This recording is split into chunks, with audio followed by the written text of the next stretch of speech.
tardes a todos, bienvenidos a esta conferencia sobre Arthur Miller dentro de nuestro ciclo segundo de conferencias americanas que inauguramos cuando el Centro Venezolano Americano cumplió 80 años, y una de las fórmulas que yo hallé para celebrar ese aniversario era precisamente a través de la literatura.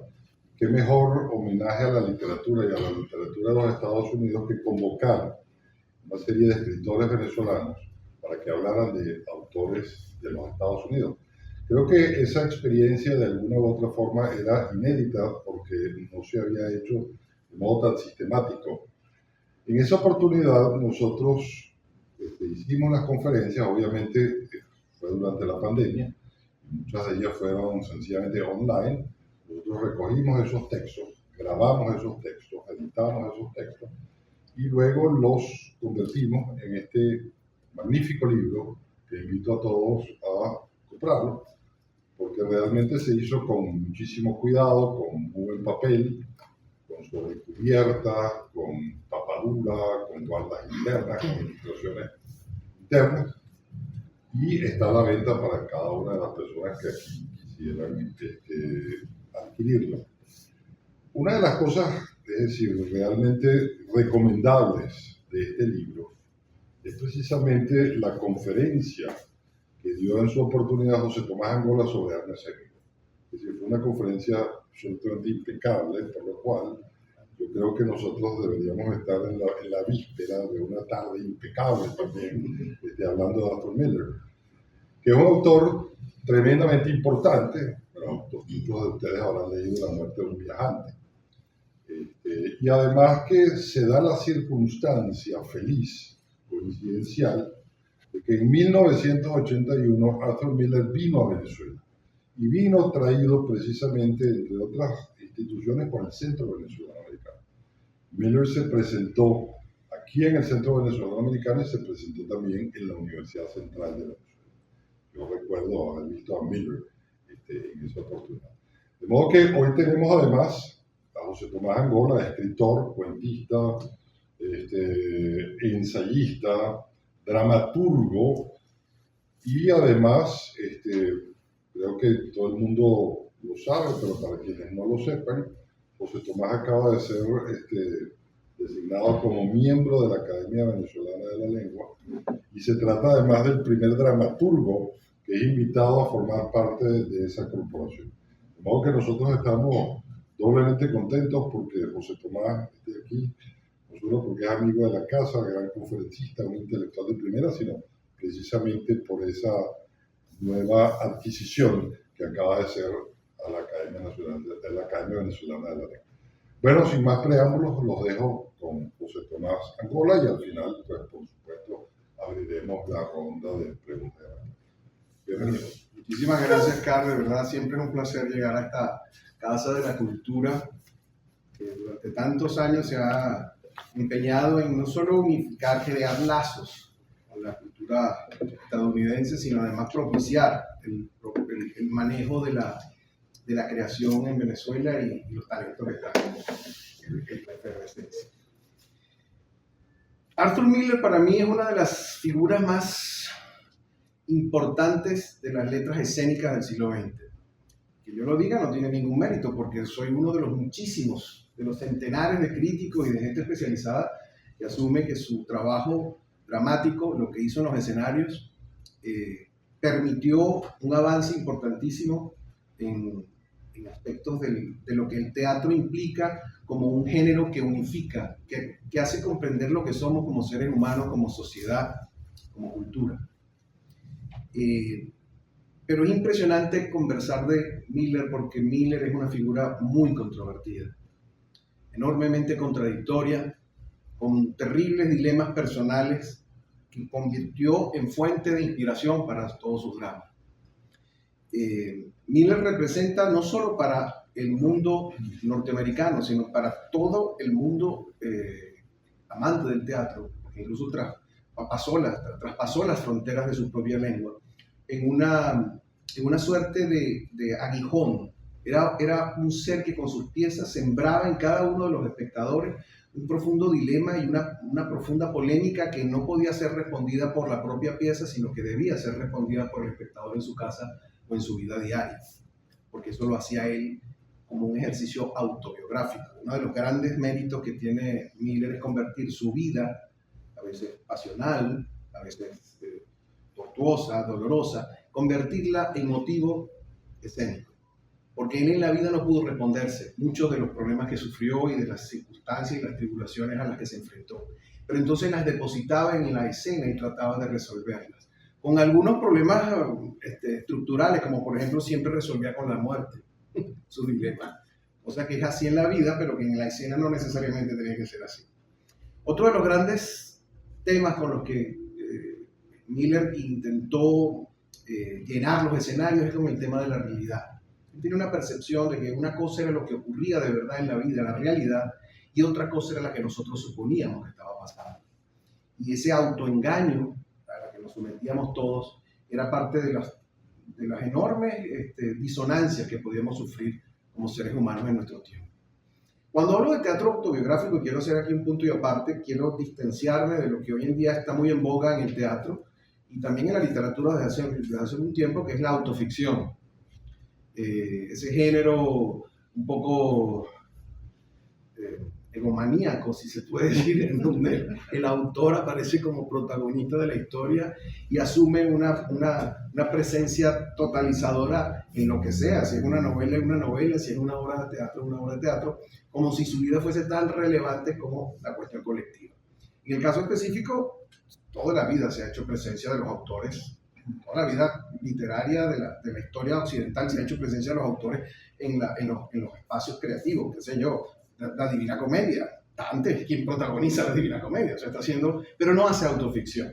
¿Por qué? Porque la autoficción es una recreación en donde lo autorreferencial es protagónico y convierte a la figura del creador y del autor como el centro y el eje de todo lo que se mueve argumentalmente en lo que se está haciendo. Eso tiene unas grandes deficiencias, porque al final hace lo mismo que están haciendo las redes en este tiempo, que están convirtiendo en un ejercicio egomaníaco individualista lo que debería ser una herramienta de comunicación, de fluir. Los sentidos humanos no fueron hechos para vernos a nosotros mismos. Los ojos no están puestos en nuestro cuerpo para vernos a nosotros. No podemos vernos a nosotros mismos. Vemos a los demás, oímos a los demás, escuchamos y sentimos a los demás. Pero esta regresión a procesos tan básicos de autoidentificación, de comprendernos a nosotros mismos, y pasamos por esa terrible soledad del egoísmo en donde las redes sociales se llenan simplemente de fotos de nosotros mismos, sin un discurso y un dilema. Eso es un poquito el callejón sin salida que está lanzado hacia la autoficción. Miller no hace eso. Miller hace autobiografías. ¿Qué implica eso? Él toma los elementos de su vida, pero los convierte en materia escénica. Él no aparece en sus obras, aunque uno puede intuir que tal o cual personaje está inspirado en él y que las situaciones que están puestas en ese argumento son situaciones de su propia vida. Ahí hay un poco del morbo del espectador y de la crítica cuando trata de desentrañar eso. Pero oficialmente no es un ejercicio que esté disociado de lo que ha sido siempre el trabajo de la literatura. Toda la literatura humana, toda la literatura es autobiográfica. Incluso la ciencia ficción y la fantasía, solo podemos escribir de lo que hemos vivido, de lo que conocemos, de las emociones. Cuando uno escribe del amor que uno ha sentido, aunque esté está poniéndose una historia del siglo XIII, no importa, pero uno está explicándole y está escribiéndola desde el amor que uno ha podido experimentar en la vida. Pero dicho esto, quiero empezar como a definir un poco la personalidad de Arthur Miller. Arthur Miller es norteamericano, es estadounidense, pero también es judío. Y esta consideración es muy importante en su trabajo y en su formación como ser humano. Y él lo reconoce, aunque no fue un judío que tuviese fe, que fuese un hombre ortodoxo, que tuviese práctica religiosa, la cultura judía lo arropó. Y tardó muchos años en descubrirlo. Tardó mucho tiempo en incorporarlo a su propia creación. En alguna oportunidad le preguntaron que si él era más estadounidense que judío, y él dijo primero estadounidense y después judío. Pero innegablemente esa carga cultural es muy importante y ha sido muy importante y muy emblemática en la cultura norteamericana en líneas generales. Él nace en 1915, el 17 de octubre, en Harlem, Nueva York. Hijo de una familia emigrante, que hay confusión, se dice que son polacos, judíos polacos emigrantes, realmente no son polacos. Lo que ocurrió fue que nacieron en un territorio, Galicia, que actualmente es Polonia, pero en el tiempo en el que nacieron era Austria-Hungría. ¿Qué ocurre? Son fundamentalmente austríacos, pero se asume que por las cuestiones territoriales y dónde está ahorita ubicado el territorio, son polacos. Hay una historia muy importante que hay que tomar en cuenta porque se refiere a una situación personal que se va a extender durante toda su vida. Es una familia grande, su padre, Isidor, es el menor de 7 hermanos. El abuelo de Miller, el padre de Isidor, se viene a los Estados Unidos, se trae unos hijos inicialmente, pero no tiene dinero para traerse a los demás. Y van dejando a los más chiquitos. Y el más pequeño, hay una especie de prejuicio con él. Lo consideran que es un ser lerdo, que no tiene capacidades, que tiene algún problema cognitivo que no le permite crecer, y lo van subestimando y lo van poniendo muy atrás. Tanto es así que es el último que deciden traerse, se lo traen cuando tiene cerca de 6, 7 años, y viaja solo desde Europa en un barco a Nueva York, con una tarjeta, sin saber nada de inglés. Y aquí lo reciben. Y apenas llega y lo establecen, no le permiten entrar a estudiar, sino que lo ponen a trabajar. En algún momento se arrepienten y deciden ponerlo a estudiar, y dura unos meses. La situación es que no aprende ni a leer ni a escribir. Es el padre de Arthur Miller. Y lo ponen a trabajar inmediatamente en la factoría que la familia está creando. Una familia humilde, pero que por el enorme trabajo que despliegan, empiezan a hacer fortuna. Estamos hablando de principios del siglo XIX, perdón, del siglo XX. Entonces comienzan a trabajar en el mundo de la manufactura para ropa femenina. Y empiezan a amasar fortuna, sorprendentemente. Y uno de los que destaca por su inteligencia, aunque no supiera leer ni escribir, es Isidor. Y cercano a 1911, el padre decide, en esa época, por supuesto, se entiende por la cultura y por la situación del tiempo, los matrimonios eran arreglados, y deciden conseguirle una esposa a Isidor. Y la esposa se llama Auguste Barnett, que es un personaje completamente contrastado con él. Es una mujer que le gusta la cultura, es una mujer interesada en la música, es una mujer con una sensibilidad enorme con respecto al hecho cultural, muy dulce, muy particular, si puede entrar esa expresión para comprender a alguien un poco excéntrico. Logran el encuentro, se casan. Isidor sigue siendo el proveedor de la casa y se convierte en un gran proveedor y genera una gran fortuna y genera una empresa que contrata casi 800 personas construyendo abrigos para damas, y se hace tan impresionante que sale de Harlem con su familia y se instala en Manhattan, en el West 110, frente prácticamente a Central Park, con chofer, con casa de veraneo en Queens. Esa es la familia en donde nace Arthur Miller en 1915. Él tiene un hermano mayor, que es Kermit, que nace en 1912, y una hermana menor muy posterior, que nace en el 22. Miller nace en la bonanza. Es una persona que se mueve en las grandes fiestas. Recuerda los grandes paseos. En su autobiografía comenta que se sentían, millonarios. Recorrían, la familia iba todos los fines de semana a ver grandes espectáculos, se la pasaban en restaurantes, era una familia muy pudiente. Pero ocurre un suceso impresionante que sacudió la cultura, la sociedad y la historia de los Estados Unidos, que es la gran debacle, el gran crack de 1929. Y toda la fortuna que tenía apostada Isidor Miller estaba puesta en la bolsa, y quedaron en la más absoluta ruina. Tuvieron que salir de todas sus propiedades y velozmente regresarse a los predios de donde habían salido, Brooklyn. E inmediatamente los propios hijos, de haber estado en choferes y llevados a paseos veraniegos y a estar en restaurantes, tuvieron que ponerse a empezar a trabajar. Y Arthur Miller distribuía pan mientras estudiaba en el Abraham Lincoln High School. Eso es una profunda tragedia en la psique de Arthur. El fracaso de la sociedad capitalista norteamericana. De un emporio industrial, un evento bancario financiero, colapsa todos los sueños de una familia y la familia queda destruida. ¿Por qué queda destruida? Porque Auguste, la esposa, empieza a señalar al marido de no poder ser el proveedor que había sido. Y aquel hombre humilde, básico, que entra en completo desespero, en efecto no logra levantar esa familia nuevamente. Y esa acusación es perenne. Y es importante que lo relacionemos y lo veamos, porque esa circunstancia que está pasando dentro de la familia de Miller se va a replicar en todas sus obras de teatro.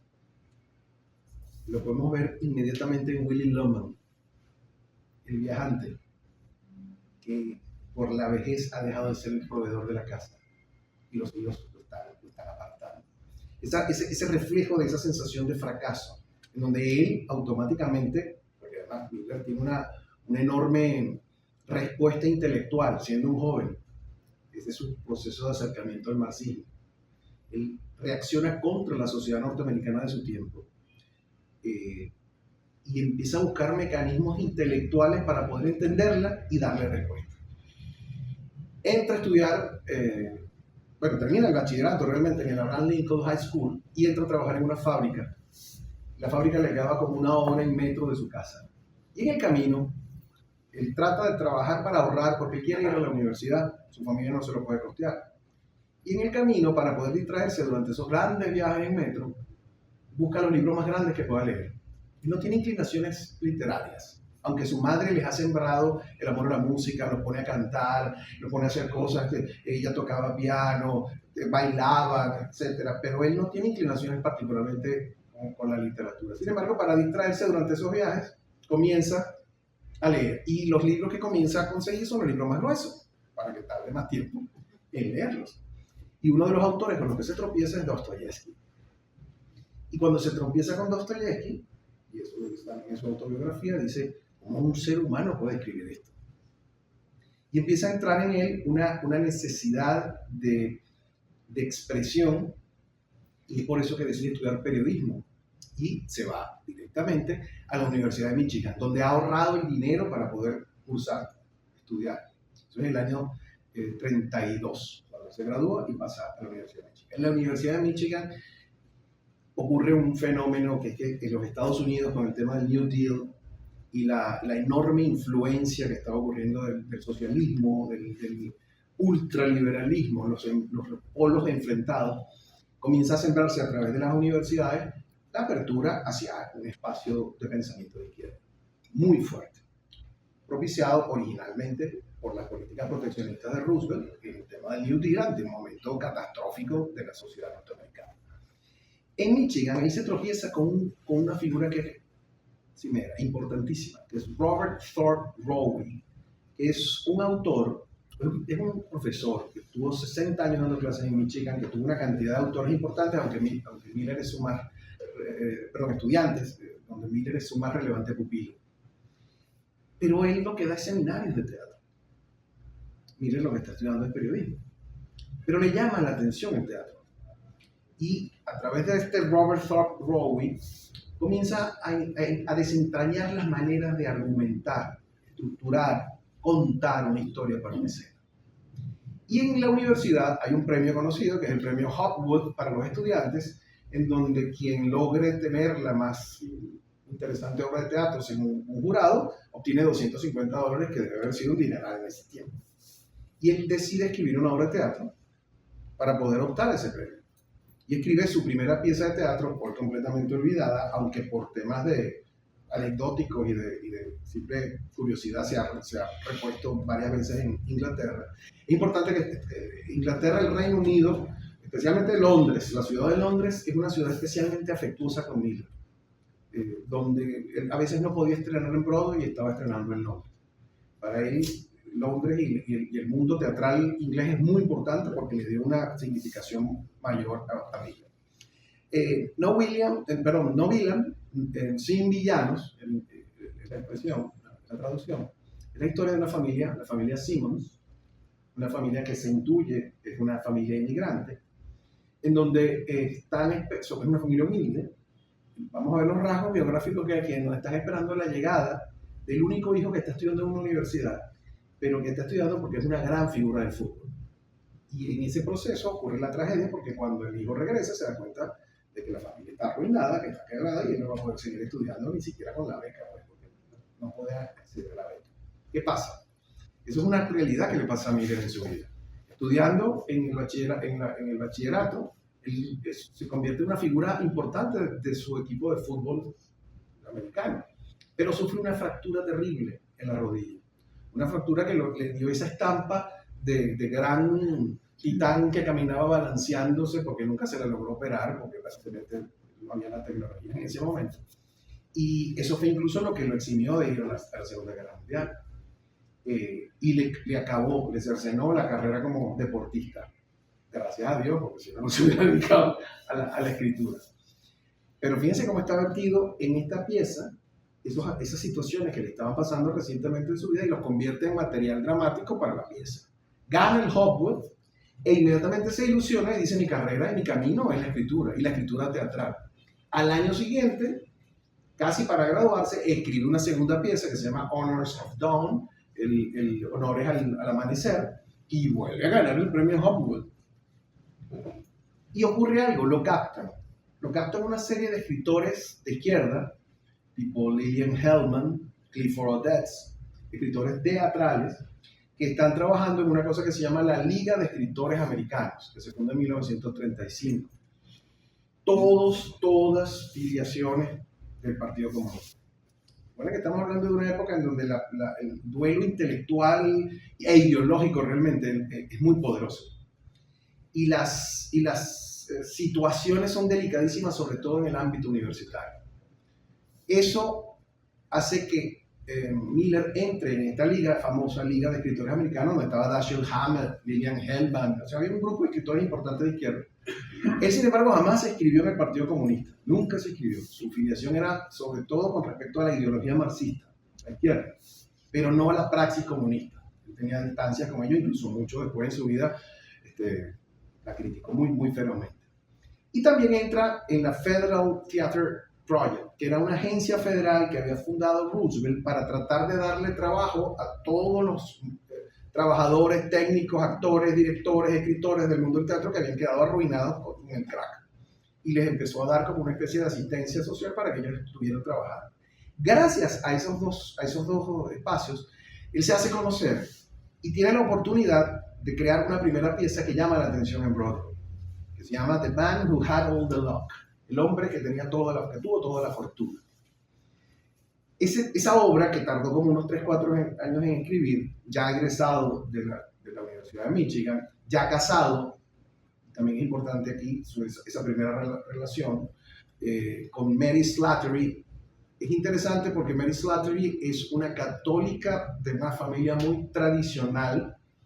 Ella es atea, pero su familia es enormemente tradicional, los obligan a que se casen por la iglesia. Tiene toda una serie de situaciones que hace que tanto la idea religiosa de Miller como la propia idea religiosa de Slattery se anulen para poder sobrevivir como pareja y mantener alguna suerte de comunión a nivel de pareja.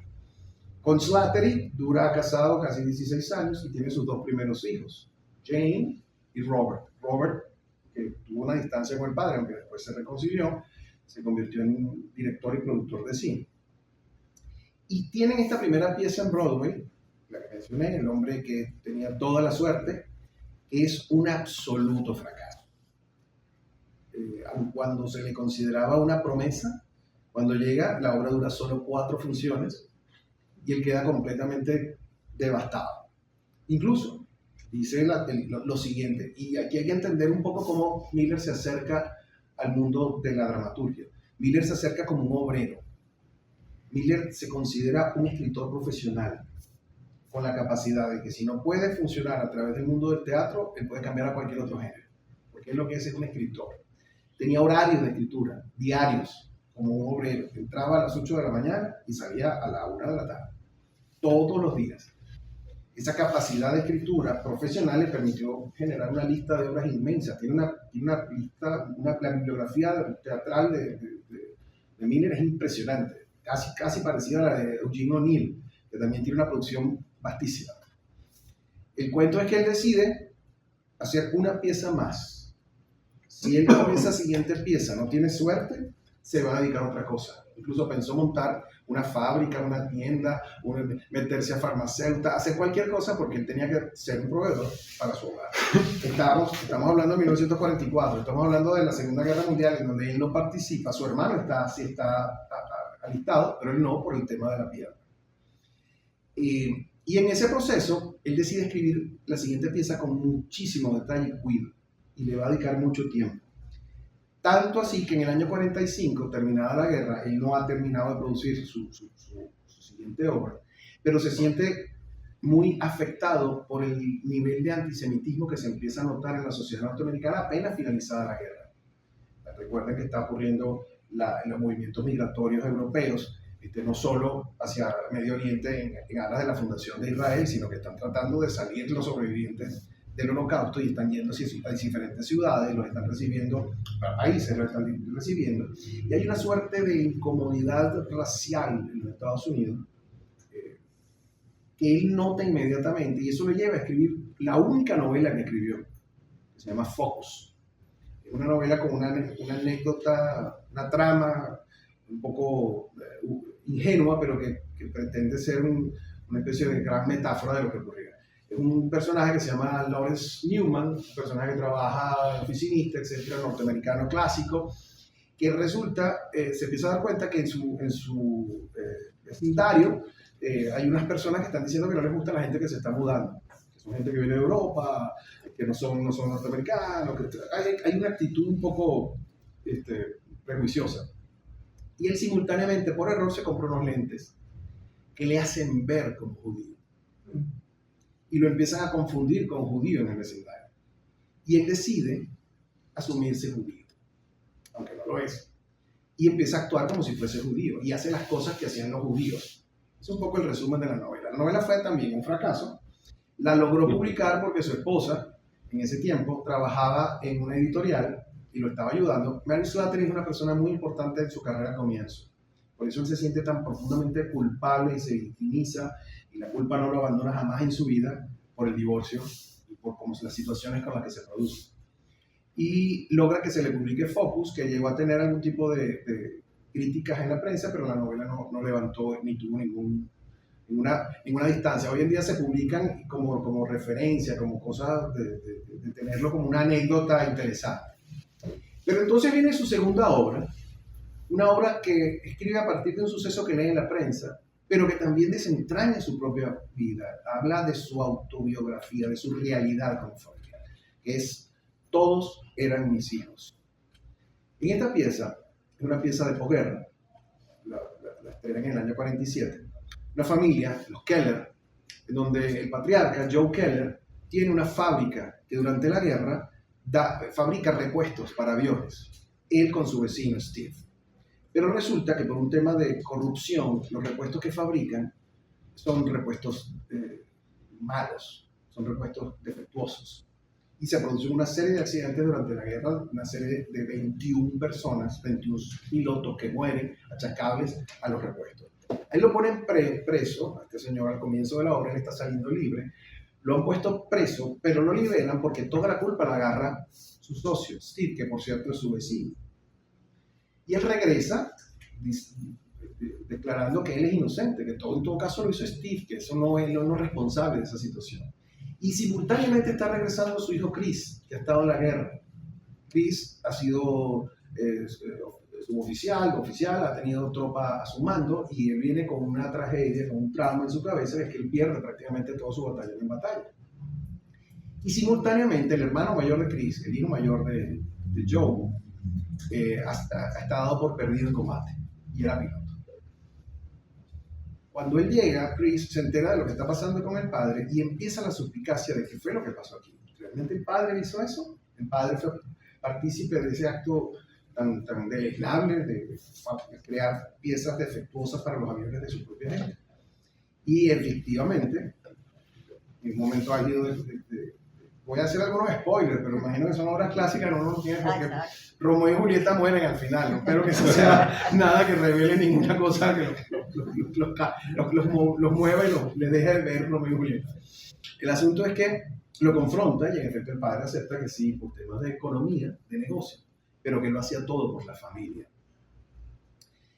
Hay un monólogo en el primer acto que hace Chris, el hijo, porque la prometida de Larry, que no aparece nunca en la pieza, era la hija de Steve, el socio de Joe.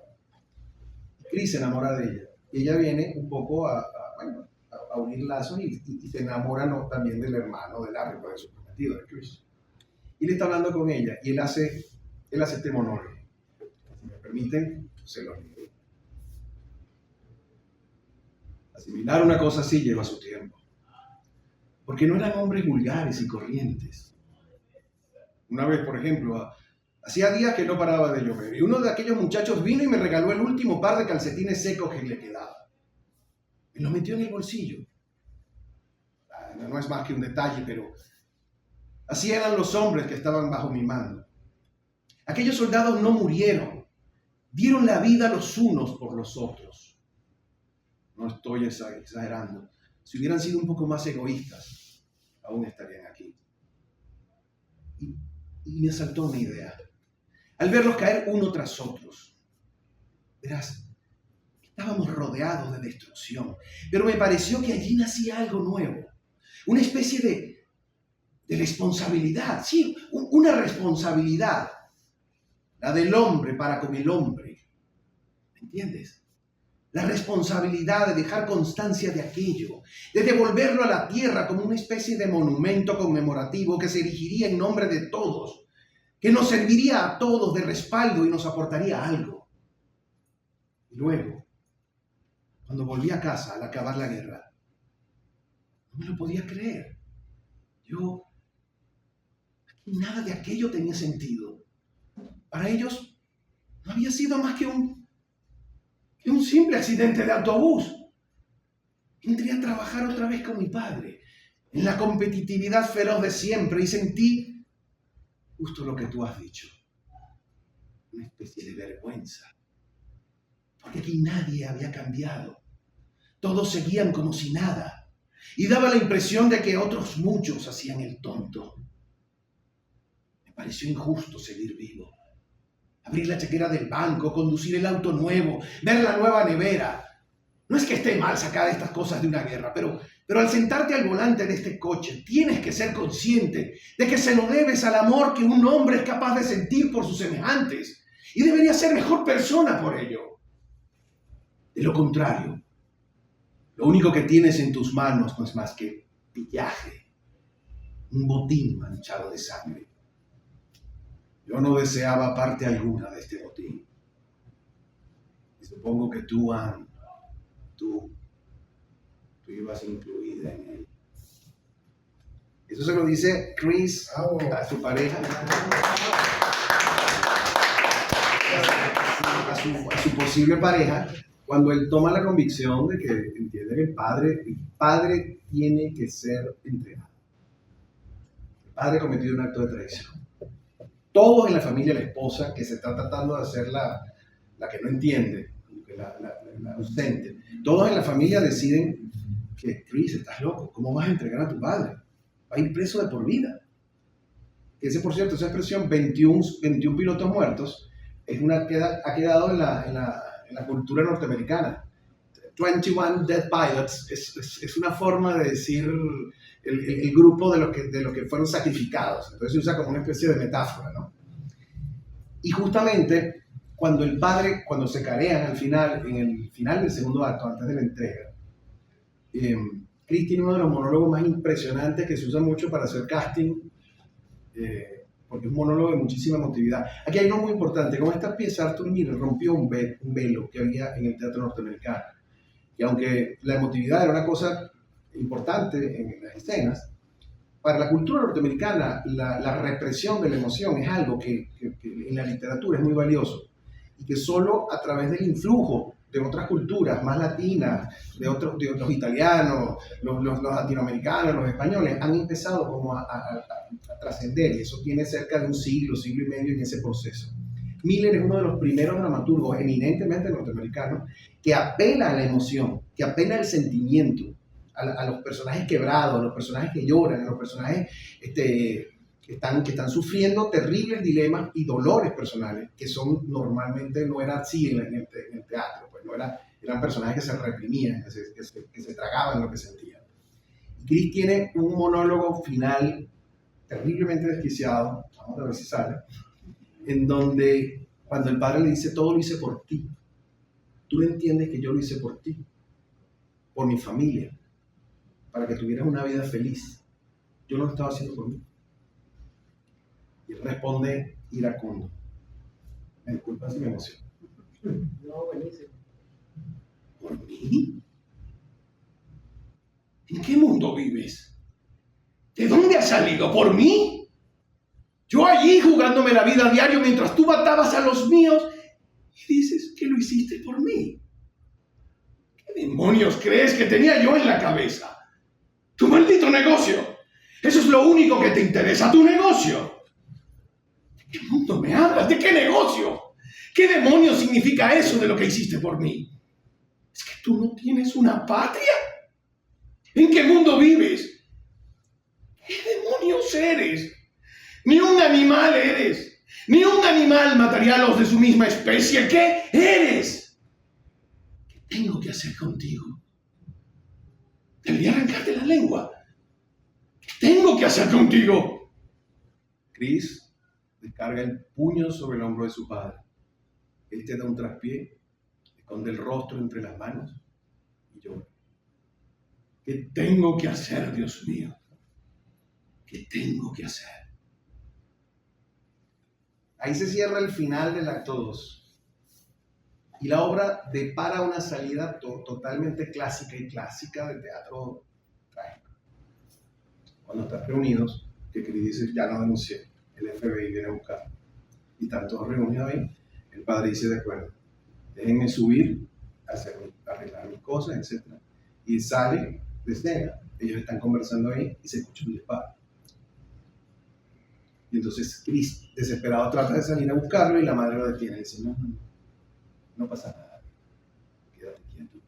Y la obra termina con estas dos líneas que son una onomatopeya que es profundamente dolorosa.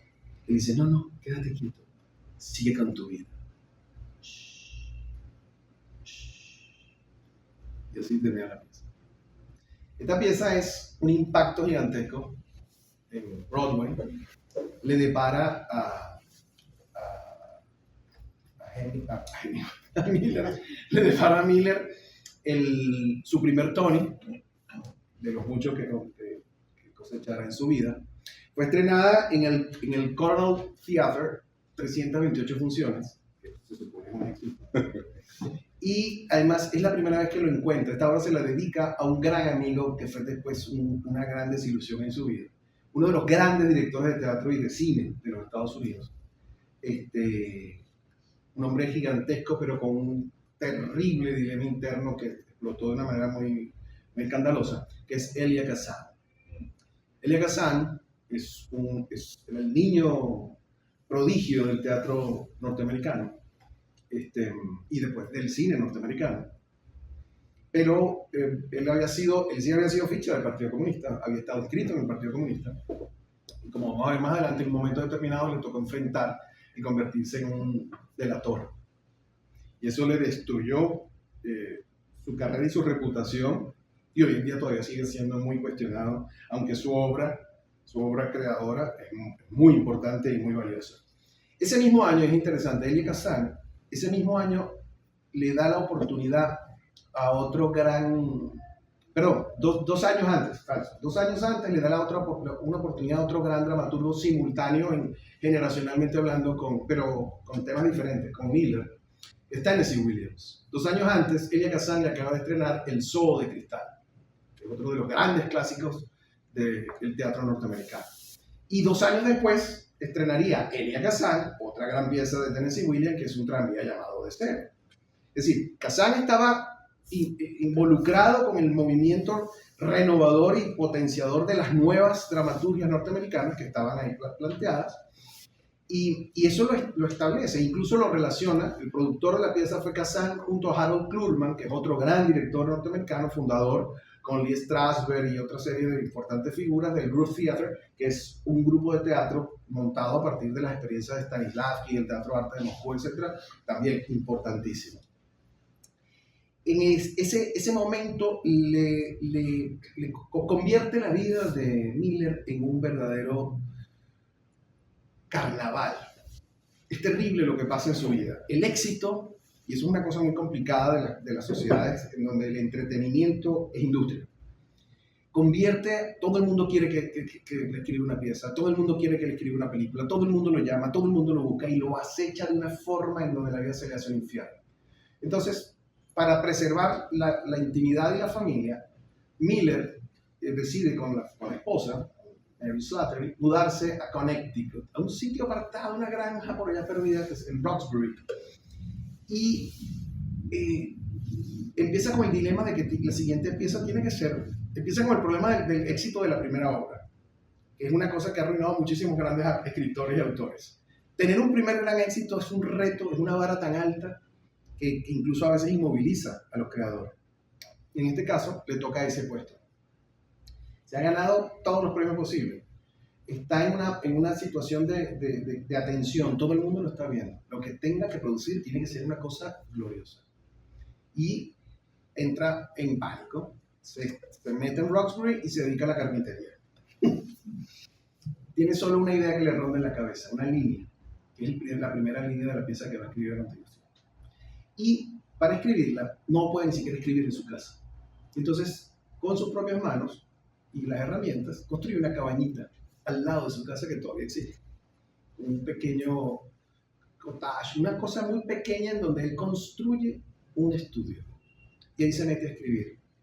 Y pasa 6 semanas debatiéndose sobre esa primera línea. Hasta que se le abre la inspiración, alguna musa le bajó y le dijo lo que tenía que hacer. Y en cuestión de 6 días, perdón, 6 días estuvo meditando. En cuestión de una noche, escribe una pieza que hoy en día está considerada uno de los grandes clásicos de la literatura anglosajona y mundial, y está tenida como uno de los grandes clásicos del teatro norteamericano, que es The Death of Salesman, La muerte de un viajero. Otra obra que replica nuevamente su vida, biográficamente. Él dice que se inspiró en un tío suyo que fue a ver el estreno de La muerte, fue a ver Más allá de todos eran mis hijos, y resulta que el tío era un viajante. Y el viajante, él lo vio tan en el proceso de finalización de su vida, tan acabado, tan sin dignidad, cuando ya no tiene el respeto que podía haber tenido cuando era un gran vendedor y andaba por la ciudad, etcétera, con sus zapatos bien ilustrados y su sonrisa y podía vender, sino que ya era un ser acabado. Y ese proceso de deterioro de la dignidad le llevó a escribir. Pero realmente, cuando uno analiza la pieza, rápidamente se la resumo, Willy Loman es un viajante, un vendedor ambulante, que se la pasa metido en una carretera, que tiene una familia que ha levantado con mucho esfuerzo, con su esposa Linda, y 2 hijos, Happy y Biff. Biff era una estrella del fútbol americano, pero que al final no quiso echar para adelante, no quiso estudiar, no quiso terminar la carrera, no quiso hacer más nada y se convierte en un fracaso. Y todo lo que él soñó que podía haber sido su hijo, que es lo que él no pudo ser, queda totalmente frustrado. Pero además Biff tiene un terrible dilema con el padre, porque el Biff descubre que el padre, por ser viajante, etc., ha tenido muchas aventuras y ha traicionado a la esposa. Ese proceso, a la madre, ese proceso de frustración del padre con el hijo y del hijo con el padre representa prácticamente el tema de su vida. Porque recuerden que Isidore Miller era un vendedor. Iba por las ciudades vendiendo los productos, o sea, llevaba sus productos de su fábrica y los vendía a nivel nacional. Es decir, y esa sentencia que él maneja, de que él siente que él frustró también al padre, porque él nunca quiso trabajar en el negocio familiar, nunca se metió a trabajar, sino que se dedicó a la escritura, etc. Esa doble depresión que generan esos 2 personajes está totalmente expuesta en la pieza. Y hace algo muy hermoso. Esta obra tiene un nivel superior con respecto a la anterior, porque maneja un lirismo escénico, una forma de metaforización de los diálogos, que lo hace completamente único en su estilo. Por ejemplo, para cerrar los datos informativos, la pieza la vuelve a dirigir Elia Kazan. Es un suceso aún mayor que el anterior, tanto que llega a tener 741 funciones en Broadway consecutivas. Le depara el segundo Tony a Miller y le depara su primer Pulitzer. Hay un monólogo de Willy Loman casi al comenzar el primer acto, en las primeras páginas. Es una oda a cómo la poesía profetiza el argumento y lo hace de una forma tan sutil que no vende el argumento, sino que construye el espíritu del argumento. Willy llega cansado del trabajo, de estar viajando por las ciudades, etc., a su pequeña casa, que tiene una casa importante, tiene un jardín, que es importantísimo para la historia, y la casa formalmente. Se sienta y lo está atendiendo su esposa. Y él empieza a divagar. Hay que tener cuidado. Willy no es un psicótico ni es una persona desequilibrada. Willy es un hombre soñador. Es un iluso.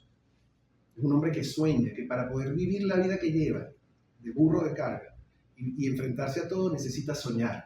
Porque si no tienes sueños, el trabajo te anula, te destruye, te desvanece. Entonces él dice, iba conduciendo, ¿comprendes? Y me sentía bien. Incluso contemplaba el paisaje. Imagínate, yo contemplando el paisaje. Yo que estoy en la carretera todos los días de mi vida, pero es tan bonito allá arriba. Linda. Los árboles son tan densos y el sol calienta. Abrí el parabrisas y dejé que el cálido aire me acariciara. Y entonces, de repente, me fui a la cuneta. Créeme, me había olvidado por completo de que estaba conduciendo. Si me hubiera desviado al otro carril, me podría haber matado a alguien. Bueno, seguí adelante. Al cabo de 5 minutos, estaba soñando de nuevo. Y por poco... ¿Qué pensamientos tengo? ¿Qué pensamientos tan extraños? Eso es una premonición de lo que es su vida y lo que va a acontecer en su vida. Cómo su vida se agarra con ella por los sueños que tiene. Y porque él mismo ha perdido la identidad de lo que es. El hombre que era el vendedor ilustre, que podía vender lo que fuese, al hacerse viejo, decrépito, pierde el encanto y ya no puede ser lo que era. Y en ese camino, su propia familia no le da ni siquiera la satisfacción de ver a sus hijos como él quisiera que él hubiese sido. Este choque de desencuentros, Miller no necesariamente lo equipara con el enfrentamiento contra una sociedad capitalista. Eso es un discurso que se hace desde la crítica.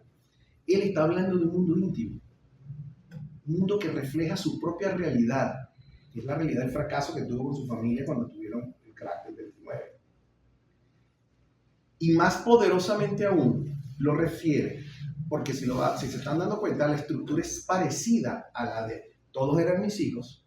Es un núcleo familiar, unos hijos enfrentados al padre, pero en este caso, a diferencia del anterior, el padre en el anterior es culpable, es responsable, está hundido en su propio dilema por lo que hizo. Aquí no. Aquí los hijos van a asumir una carga de culpa, porque llevan al padre al evidente final, que es el suicidio de Willy. Pero Willy no es culpable. Willy es víctima. Y aquí hay una sutil diferencia con respecto a la figura de Joe Keller con respecto a la de Willy Loman. La obra se llama, la manera como él subtituló la pieza es Certain Private Conversations in 2 Acts and a Requiem. Una cierta conversación privada en 2 actos y un requiem. En el requiem, todo ocurre como si estuviese enfrente a la tumba de Willy. Willy ha muerto en el final del acto 2. La madre, casi muda, tiene un monólogo bellísimo al final que dice: Willy, no puedo llorar, me siento mal porque no puedo llorar, no te puedo llorar. Pero Charlie, que es un vecino que todavía trataba de ayudarlo, que todavía quiso ayudarlo, y Willy lo detestaba porque su hijo era todo lo que no había sido el hijo de Willy. Lo quería y siempre estuvo ahí, era como una suerte de conciencia que lo trataba de ayudar. Charlie al final está hablando mal del padre, descargando toda su ira por la situación de lo que hizo, el suicidio, dejarlo en esa situación. Charlie lo detiene y le dice, nadie puede culparle. Ustedes no lo entienden. Willy era un viajante. Y para un viajante, la vida no tiene fondo. Es un hombre que no pone tuercas en los tornillos, que no te informa sobre las leyes, ni te receta medicinas. Es un hombre que va solo por la vida, sin más recursos que una sonrisa y unos zapatos bien limpios. Cuando empieza a fallar la reacción a sus sonrisas, sobreviene un terremoto. Entonces le aparecen un par de manchas en el sombrero y está acabado. Nadie puede culpar a este hombre. Un viajante tiene que soñar, muchacho. Es un gaje de su oficio. El discurso al final de esta pieza sobre la reconciliación, la revisión de la dignidad. ¿Qué es la dignidad humana? En una sociedad que parece que solo a través del éxito se puede ser digno. Y no los valores elementales como el trabajo, como el esfuerzo, como la rectitud, como la honestidad, que es una cosa del principio de la pieza. Es uno de los grandes alegatos que maneja la muerte de un viajante. Hay una anécdota que cuenta Miller en su biografía. Cuando terminó la pieza, se cerró el telón, no hubo aplauso. Nadie aplaudió. Y atrás del telón todo el mundo decía, esto es un fracaso, esto no le gustó a nadie. Se asomaron y vieron que todos los hombres y las mujeres, todos estaban levantando en silencio y se estaban poniendo los sacos.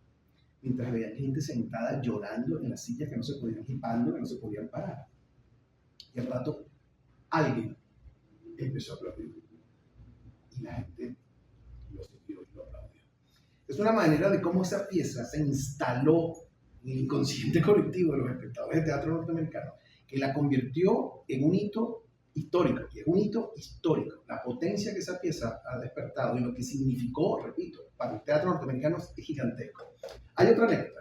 Ese año, antes de estrenar esta pieza, Eugene O'Neill, ya con mal de Parkinson, muy retirado y escondido en su casa, le escribe a Miller, que no conoce, felicitándolo y augurándole un gran futuro porque acaba de ver el éxito de Todos eran mis hijos. Y que se siente muy impresionado por el tipo del manejo de cómo le estructura la relación de las familias. Eso es un tema para él.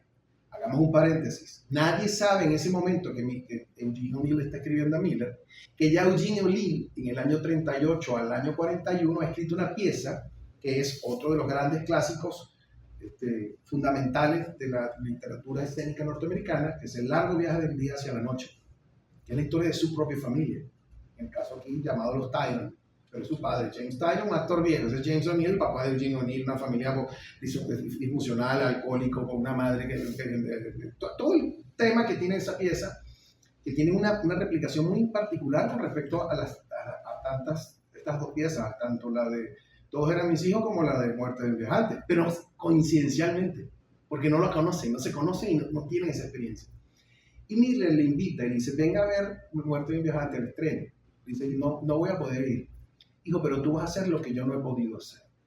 En efecto, 3 años después muere Eugene O'Neill con una nota específica en su testamento de que esa pieza, El largo viaje del día hacia la noche, no puede ser estrenada ni publicada sino 25 años después de que muera.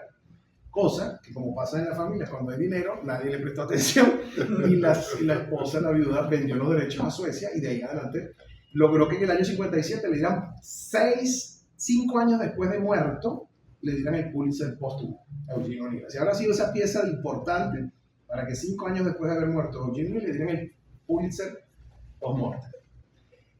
Esto vuelve a construir una burbuja gigantesca alrededor de Miller y le destruye su vida personal. ¿Por qué? Porque lo pone a favor del boato, de la farándula, del fashion, del show, Y en ese instante es cuando conoce a un demonio que se le instala en sus deseos, en su psiquis, en su delirio, que es Marilyn Monroe. La conoce en el año 52, cuando es una figura gigantesca del teatro. Él y ella está filmando, y él queda totalmente deslumbrado con él. Escribe en su diario que la vio en una filmación de una película que le invitaron, él estaba ahí y la vio, y el deseo que tuvo, la urgencia que tuvo fue de salir corriendo, porque se pensó en ese instante, esta mujer me va a destruir la vida, no voy a poder escapar nunca de ella. Y comenzó una relación muy tormentosa, muy difícil de comprender si no se habla desde la pasión sexual, si no se habla desde el deseo, desde lo primitivo, desde lo animal, que él lo refiere muchas veces y lo explica y dice, yo entré y quedé atrapado. Por eso incluso entró en una necesidad de, a través de las siguientes piezas, explicarse qué le había pasado en su vida. Y él trata de explicarse, como dar excusas, como pedirle perdón al resto del mundo por lo que le ocurrió. Esa relación duró entre el 52 y el 56, cuando ya fue insostenible, en el sentido de que no había manera de seguirla escondiendo, y él se divorcia de su primera esposa, Mary Slattery, que había sido su apoyo incondicional y que había estado unido todo el tiempo, y se casa con Marilyn Monroe. Pero también el año 52 es un año de gran golpe emocional, porque Elia Kazan es llamado a testificar en el Comité de Actividades Antinorteamericanas.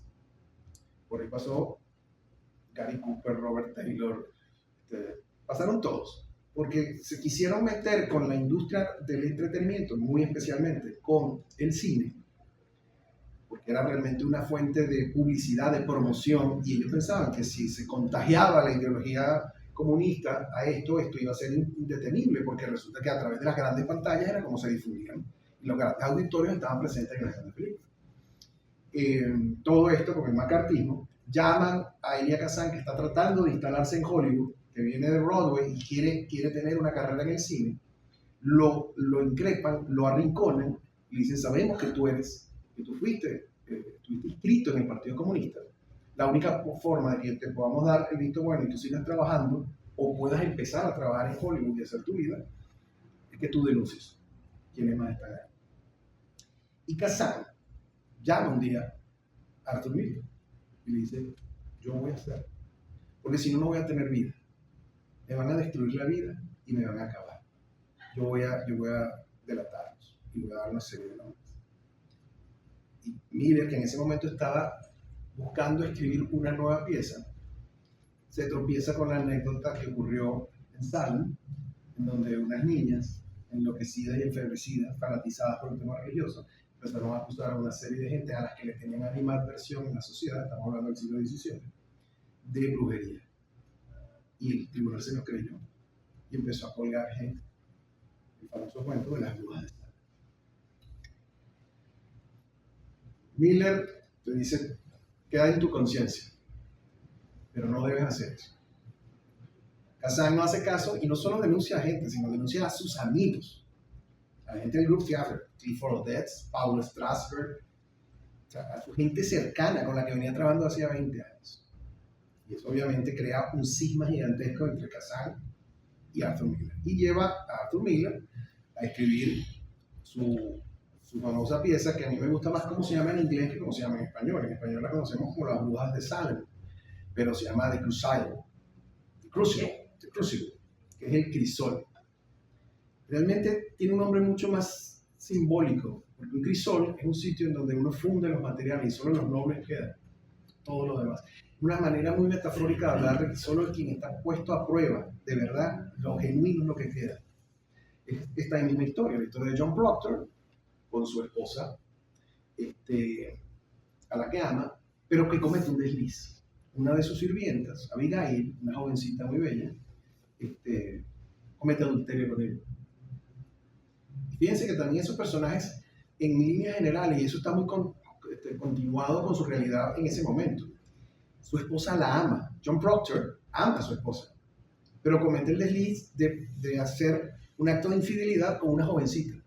Mira la replicación de la vida de él en ese instante. Y se siente profundamente atormentado con su esposa, pero no puede dejar de estar con Abigail. Y Abigail, para vengarse, empieza a crear una especie de locura, histeria colectiva, y empieza a acusar gente, y entre la gente que acusa a la esposa de Proctor de que es bruja. Él sabe que es mentira y que lo está presionando para que todo ocurra, pero el tribunal decide que en efecto hay un tema, está Satanás presente en Salem, y comienzan los juicios. Todo replica perfectamente lo que está ocurriendo con el Comité de Actividades Antinorteamericanas, en donde obligan a la gente a decir mentiras y denunciar a quienes se supone habían sido sus amigos, por hechos perfectamente comprobables. Situacionalmente hablando, estamos diciendo que son situaciones de 20, 30, 40 años atrás, cuando estaba en efervescencia. Estamos hablando de los años 20, 30, cuando estaba en efervescencia el Partido Comunista. Estamos hablando aquí de los años 50. Entonces, esta cacería de brujas, que se llama así, cacería de brujas, que se emparenta con la idea que tiene Arthur Miller, le provee de un argumento brutal que permite ganar el tercer Tony. Hay un pequeño ruido en la historia, porque en el año 49, un escritor austríaco judío que estuvo viviendo en los Estados Unidos exiliado hasta el año 47, que se llama Leon Feuchtwanger, se regresa a Alemania, terminada la guerra, y se regresa porque lo están persiguiendo para ponerlo a declarar en el comité, y él escribe una pieza que se llama The Devil in Boston, El Diablo en Boston, que toca el mismo tema de las brujas de Salem. Y esa pieza se estrena, traducida al inglés, en 1953 en Los Ángeles. Al final es imposible, o es bastante improbable realmente que Miller haya tenido acceso a esa pieza, porque se estrena simultáneamente a la suya en Los Ángeles. Pero eso generó cierta suspicacia y se habló un poco del tema. Pero realmente no hay muchos argumentos. Al final, Proctor, para salvarse de la horca, firma una lista en donde monta unos nombres y acusa a una gente. Y entonces Danforth, que es el juez, le dice: está bien, si entregas eso, no hay problema, yo te perdono la vida y no vas a morir. Y tiene este famoso, esto es un diálogo, esto no es un monólogo, pero es el monólogo final de Proctor. Y fíjense las similitudes y cómo alguien con la sapiencia creativa de Miller logra montar un espejo directo de lo que está pasando en la sociedad norteamericana con este final. Están presos, están todos ahí presos, y entra Danforth y a pedir que le entreguen la declaración, la confesión con los nombres a los que está acusando. Y Proctor le dice: vos sois la Suprema Corte, vuestra palabra es suficiente. Decidles que he confesado, decidles que Proctor se hincó de rodillas y lloró como una mujer, decidles lo que queráis. Pero mi nombre no puedo. Danforth, desconfiado, lo interrumpe: es lo mismo, ¿no es cierto? ¿Que yo lo informe o vos lo afirméis? Proctor: no es lo mismo. Lo que dicen otros y lo que yo firmo no es lo mismo. Danforth: ¿por qué? ¿Pretendéis negar esta confesión cuando estéis libre? Proctor: no pretendo negar nada. Danforth: entonces explicadme, señor Proctor, ¿por qué no permitiréis, Proctor? Porque es mi nombre. Porque no puedo tener otro en mi vida. Porque miento y firmo mentiras con mi nombre. Porque no valgo la tierra en los pies de quienes cuelgan ahorcados. ¿Cómo puedo vivir sin mi nombre? Os he dado mi alma. Dejadme mi nombre. Danforth, señalando la confesión en manos del Proctor: ¿es una mentira este documento? Si es mentira, no lo aceptaré. ¿Qué decís? No intervendré en mentiras, señor. Pondréis vuestra honesta confesión en mis manos y no podré salvarlos de la cuerda. ¿Qué camino elegís, señor? Proctor, con el pecho hinchándose, sus ojos fijos, toma el papel, lo estruja, lo raja, y ahora lloroso, furioso, pero erguido. Él grita por allá: ¡te ahorcará el hombre! ¡No puedes! Proctor, con los ojos llenos de lágrimas: sí que puedo. Y he aquí vuestro primer milagro, que sí puedo. Habéis producido vuestro milagro, porque ahora sí creo vislumbrar una hilacha de bondad en John Proctor. No alcanza para tejer con ella una bandera, pero es lo bastante blanca como para no dársela a estos perros. Elizabeth cae de rodillas y empieza a llorar. No les concedas una lágrima. Las lágrimas le placen. Muestra tu honor ahora, muestra tu corazón de piedra y húndelos con él. Y Rebeca se para por detrás, que es la otra que va a morir con él. Nada temas, John Proctor. hay otro juicio que nos aguarda a todos. Y Danforth grita al final, colgadles bien alto sobre el pueblo. Quien llore por estos, llora por la corrupción. Es una imagen enormemente inteligente de cómo una historia con 2 siglos de distancia presenta una realidad totalmente cruda y vívida que estaba pasando en ese instante. La pieza es un suceso gigantesco. Y aquí quiero hacer una salvedad porque quiero explicar algo que me parece muy importante, que es que se rompa un mito. Siempre se ha dicho que el teatro venezolano estaba como relegado, estaba como atrasado con respecto a lo que estaba pasando en el mundo.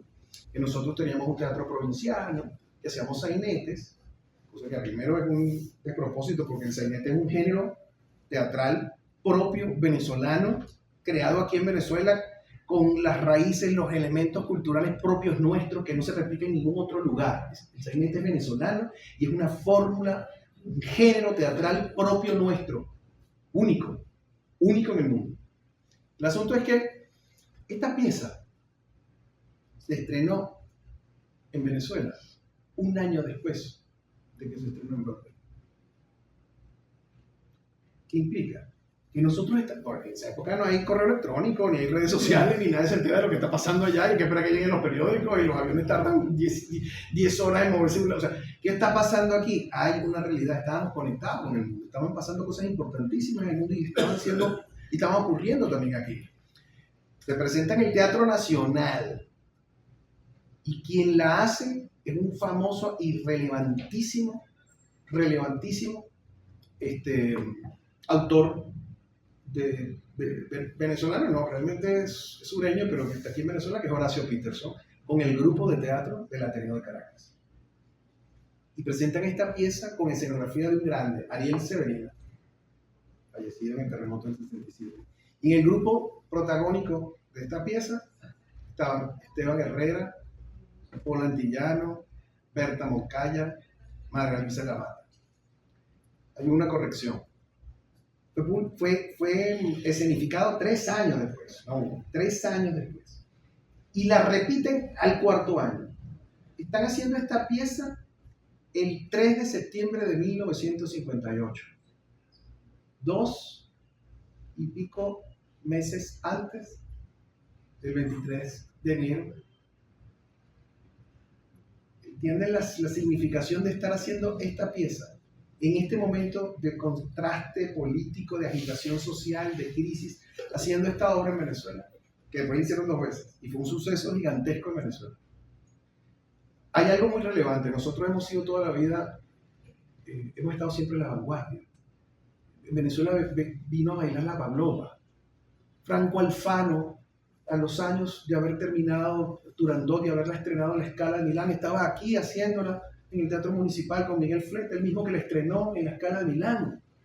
Turandot. O sea, este es un país en donde venía a dirigir Wilhelm van Furtwängler, venía Igor Stravinsky, Aaron Copland, Francis Poulenc.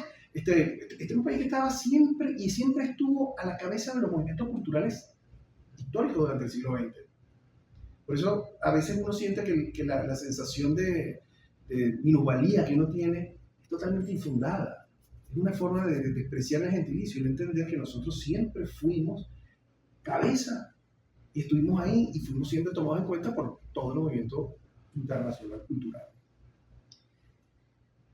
Sigo en el proceso. Si se cansan, me avisan. Panorama desde el puente. 3 años después, Miller hace una obra con los inmigrantes. Fíjense que a esta altura no hemos visto nada de la cultura judía, ni Miller ha hecho ningún tipo de alusión a personajes. Es decir, se ha mantenido siempre dentro del espectro de la cultura norteamericana. No ha hecho nada con personajes ni rasgos de cultura judía. Eso es muy relevante. Aquí hace Panorama desde el puente, que es una obra en donde trata de explicar, a través de un personaje que se llama Eddie Carbone, son unos inmigrantes italianos, trabajadores en el puerto. Él es un hombre que tiene un matrimonio largo y estable, pero viene una niña muy joven, una muchacha muy joven que es sobrina de él, y él se empieza a enamorar de ella, y simultáneamente en la casa reciben a 2 inmigrantes italianos que no tienen papeles y que lo están tratando de ubicar. Esta sobrina de la que él se está enamorando se enamora a su vez de uno de los inmigrantes que acaba de llegar, y eso desespera y vuelve loco a Eddie Carbone. La historia es una historia muy desafiante con el tema del contenido sexual para su momento, para su época. Era una obra muy provocadora que causó mucho escozor en la crítica porque era una obra que hablaba muy abiertamente de estos temas sexuales. Pero además, también al final reitera una salida natural a la que él propone siempre en todos sus dramas, en todas sus tragedias, que es que el desenlace es la muerte. Eddie Carbone termina en una escena de acuchillamiento con este personaje que se llama Marco, y ese proceso, que termina siendo como una suerte de castigo, pareciera que está replicando el castigo que él quisiera tener por sus deseos, vamos a llamarlo así, sexuales en su propia vida. Él busca, fíjense que constantemente en este proceso está casado con Marilyn Monroe, se va a casar ahorita con Marilyn Monroe, está en ese proceso. Y en esa instancia está tratando de explicar sus reacciones, cómo él se ha movido y cómo él ha reaccionado, y lo utiliza a través de argumentos y tramas completamente diferentes. Esa pieza la va a estrenar Peter Brook en Inglaterra en el año 56, año en el que se divorcia Miller y se casa con Marilyn Monroe. Miller es invitado a Londres para ver el estreno de esta pieza, y cuando va a salir, que necesita pedir que le revaliden el pasaporte, porque estaba vencido, el Estado dice que no. Y le dicen no puede viajar.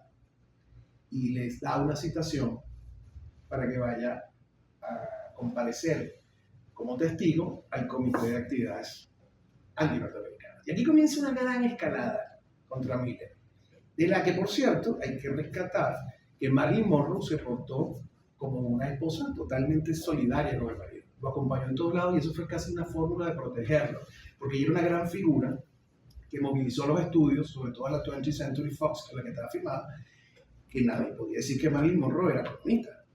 Si ella estaba respaldando a María de esa manera, la mala publicidad en ese momento era terrible para el estudio, ellos tenían que intervenir y trataron de bajar las tensiones y frenar las tensiones, y pusieron a negociar a Miller con el que era el presidente, chairman del comité, que es Francis E. Walsh, que era un representante demócrata, y él dijo, yo voy, dijo Miller, pero yo voy a responder todas las preguntas que ustedes quieran con respecto a mí, mi pasado y mi historia, pero no me pidan que yo dé nombres porque no los voy a dar. Y Walsh aceptó. Pero fue una celada, porque cuando llegó al comité y estuvo en la sesión, en el camino le quisieron preguntarle de nombre de quiénes estaban con usted. Y dijo, no. Entonces inmediatamente lo declararon en desacato y pasó a tribunal y lo condenaron. Y fue condenado a una multa y 1 año de estar preso. Pero el escándalo era tan gigantesco, estaba tan desautorizado y se veía tan feo todo ese proceso, que la propia Corte Suprema de Justicia norteamericana desestimó el juicio, le quitó la condena y la multa y le regresó todos los valores, todo, el pasaporte, todo, etc. Por lo que se asume que Arthur Miller fue uno de los muchos en esa última etapa que lograron terminar de demoler el aparato que había sido esa cacería de brujas, que no había tenido sentido y que no era un proceso alineado con el verdadero espíritu democrático de las instituciones norteamericanas. A todas estas, durante este periodo, la última pieza estrenada por Miller es Panorama del Puente, porque él se está dedicando completamente a esta figura que idolatra, que es su esposa, Marilyn Monroe, mujer frágil, con episodios depresivos muy profundos, aquejada de alcoholismo, con problemas con barbitúrico. Y tratando él de ayudarla, escribe una historia, un cuento corto que decide adaptar a la pantalla grande para darle a ella la oportunidad de que tenga un personaje en donde ella pueda lucir como actriz seria. Y es una famosa película, se dice que es una película maldita porque después que terminó la película se murió prácticamente el elenco completo, fue trágico todo ese proceso, que se llama The Misfits, que si se traduce al español es como los desadaptados o los inadaptados. Esta es una película en donde protagoniza Clark Gable, que a la semana de haberla terminado murió, Montgomery Clift, que a los 3 años terminó la película y murió, y Marilyn Monroe, que al año de terminar la película murió. Y estaba Eli Wallach, que sí sobrevivió. La dirige John Huston. Y es la historia de 3 desadaptados. Misfits es una expresión un poco peyorativa. No son desadaptados que no encajan, sino que son desadaptados hacia el mal sentido. Son como, no delincuentes, pero son gente que propicia por su desarraigo, por su inadaptación, situaciones incómodas en la sociedad. Pues no son gente fácil. Entonces son tres personajes que son tres vaqueros que no encajan con el mundo contemporáneo, que se dedican a cazar, atrapar realmente, la palabra es atrapar mustangs. Mustangs son caballos salvajes. Y se consiguen con esta mujer que viene de un desencuentro amoroso y viene deprimida, etcétera, etcétera, y la incorpora en un pequeño grupo de desadaptados, de gente que sobrevive tratando de atrapar caballos para vendérselos al ejército. Lo que en el proceso de la película se descubre, y lo descubre ella, es que los caballos son vendidos no para que los use el ejército, sino como alimento. Para los famosos Mustang, caballos salvajes. Esa historia que habla sobre el fracaso de las ilusiones y la manera como un entorno termina destruyendo tus ilusiones, tus esperanzas, tus sueños y termina simplemente alineándote a lo que eso empuja, muy del estilo de Miller. Fue una tragedia gigantesca su proceso de filmación y terminó destruyendo el matrimonio de Miller con Marilyn Monroe. Ya Marilyn había cometido algunas infidelidades en sus otras películas que había filmado, sobre todo con Yves Montand, cuando estuvo filmando en Europa, y fue famoso ese chisme de que estaba con él allá en plan de romance. Y él trató de participar, Miller de participar durante el proceso de rodaje, pero ya entraba en pánico porque era la primera vez que estaba enfrentando un personaje dramático en propiedad y no se sentía segura. Y podía pasar 6 días sin salir del tráiler. Y la película detenida, con el equipo detenido, cobrando, todo el mundo mirando al cielo, sin poder arrancar y desesperados porque el presupuesto seguía cayendo y cayendo y cayendo. Los grandes procesos quebraron, o sea, los grandes procesos de depresivos de ella terminaron quebrando esa relación. La película se filmó. Es una película muy importante, pero no fue ningún gran suceso. Y inmediatamente ella, apenas termina la película, va a México y le solicita el divorcio a Miller. Lo devasta, lo destruye emocionalmente. Pero fíjense cómo son las coincidencias de la vida. Durante el proceso de rodaje de la película, hay una famosa fotógrafa alemana que trabaja para la agencia Magnum, que está sacando fotografías, lo que se llaman los stills, las fotos fijas de la película, y está trabajando ahí, que se llama Ingeborg Morath. Inge Morath. Él la vio durante el proceso, pero no tiene noción de ella. Resulta que después del divorcio, al año siguiente, él va a la agencia Magnum, Miller, a sacar una fotografía para tener su archivo de la fotografía del proceso de rodaje y todo aquel cuento. Y conoce a Inge y se enamora. Y a los meses ocurre el suicidio de Marilyn Monroe, que también emocionalmente para él es devastador. Y él acusa el recibo y dice, él, en su cabeza, en su responsabilidad, él es culpable de eso, porque él no hizo lo suficiente para salvarla.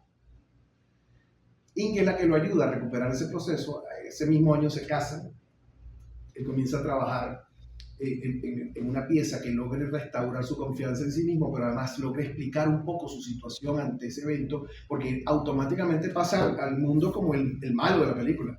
Arthur Miller empieza a tener mala publicidad porque todo el mundo dice que él es el que propició el desequilibrio de Marilyn, el que la lleva a esos estados depresivos que la lleva hasta el suicidio. Y él empieza a escribir una pieza que se llama Después de la caída, una pieza muy conocida porque es una pieza muy extraña y que además también generó muchísima tensión y polémica en la audiencia, ya se les contaré un poco. Y en ese proceso, Inger queda embarazada y tiene su tercera hija, primera hija con Inger, que se llama Rebecca. Después de la caída, es una obra muy rara para el historial dramático de Miller, porque no es una obra realista. El teatro norteamericano abreva mucho del realismo. Es una herencia de Eugene O'Neill que siempre le gustó y siempre se inspiró en Chekhov, en Strindberg, en Ibsen. Era una obra, el naturalismo y el realismo eran parte del dilema escénico norteamericano. Pero en el caso de Miller, esta es una obra que transcurre en la mente del protagonista, que se llama Quentin, que es un intelectual, y aquí viene la primera referencia formal, judío, neoyorquino, exitoso, que ha tenido un matrimonio con una mujer que fracasa y que su segundo matrimonio con una mujer completamente desequilibrada, completamente imbuida de los vicios y que está absolutamente desubicada de la vida, lo lleva también a creerse y cuestionarse que es él el que está destruyendo a esas mujeres y esas relaciones. Quentin, indudablemente, es Arthur Miller. Y Maggie, que además incluso en la representación era una rubia platinada, etc., es Marilyn Monroe. Y eso causó un escándalo. Lo acusaron de morboso, de aprovecharse de una situación trágica, de vender la imagen de que su esposa era una loca. Todo eso causó una enorme tensión, pero la obra se consideró un gran éxito. Y él parte de una cuestión muy particular, porque no es un tipo de teatro al que él estaba acostumbrado. Él dice que se inspira en una famosa novela de Albert Camus, que se llama La Caída, donde Clemence, que es es una obra muy rara, muy difícil de leer. Todo el mundo dice que es una obra bellísima, pero complicadísima de leer. Es una sucesión de monólogos de este personaje que tiene unos sentimientos de culpa, y una obra muy difícil de entrar. Por eso él la llama Después de la Caída. Utiliza la misma estructura, son una suerte de espacios mentales en una escenografía irreal, en donde él se va encontrando con estos personajes y va dialogando con estos personajes y los personajes van contando la historia de ellos. En esta historia ocurre un reencuentro, que es que él se reencuentra con Elia Kazan. Después que habían terminado de una manera muy mala, a nivel de amistad, ellos se reencuentran y él le permite que Kazan dirija esta obra. Y la obra, que si bien no fue un suceso gigantesco, pero tuvo importancia, logró realizar 208 funciones en Broadway. Aquí hay algo muy relevante, porque desde este proceso de visión revisionista que tiene él, vamos a llamarlo así, sobre su culpa, sobre la responsabilidad, él empieza a tener un acercamiento a ideas religiosas, no siendo él un personaje religioso. Pero él empieza a debatirse sobre criterios que tienen que ver con respecto a la decisión, respecto al bien y el mal, a perder el paraíso. Y él escribe un prólogo, que en esta oportunidad les voy a leer un fragmento del prólogo para esta pieza, que es muy relevante sobre su criterio y sobre lo que él está sintiendo y pensando y cómo está analizando y reflexionando su situación y está tratando de explicarse más allá de la propia obra. Él dice: esta no es una obra sobre algo. He querido que sea algo en sí misma. En primer lugar, es una manera de mirar al hombre y a su naturaleza humana como la única fuente de violencia que se acerca cada vez más a la destrucción de la raza. Es este concepto que no toma en cuenta ideas sociales ni políticas como creadoras de violencia, sino la naturaleza del propio ser humano. Ya debemos convencernos de que ninguna persona ni ningún sistema político tienen el monopolio de la violencia. Es también evidente que el común denominador de todos los actos violentos es el ser humano. El primer relato real de la Biblia es el del asesinato de Abel. Antes de este drama solo hay un paraíso sin rasgos característicos. Pero en ese Edén hubo paz, porque el hombre no tuvo conciencia de sí mismo. Es probable que se nos diga que el ser humano se convierte en sí mismo en el acto de adquirir conciencia de su cualidad de pecador. Él es eso de que se avergüenza. Después de todo, la infracción de Eva consistió en hacer accesible el conocimiento del bien y el mal. Puso ante Adán la posibilidad de una elección. Por lo tanto, donde la elección empieza, el paraíso termina y la inocencia concluye. Pues, ¿qué es el paraíso sino la ausencia de toda necesidad de optar por determinada acción? Saliendo del Edén se abren dos caminos. Para Caín, hay una alusión política directa al momento histórico norteamericano. Esta obra se estrena en el 64, un año después de la muerte de Kennedy.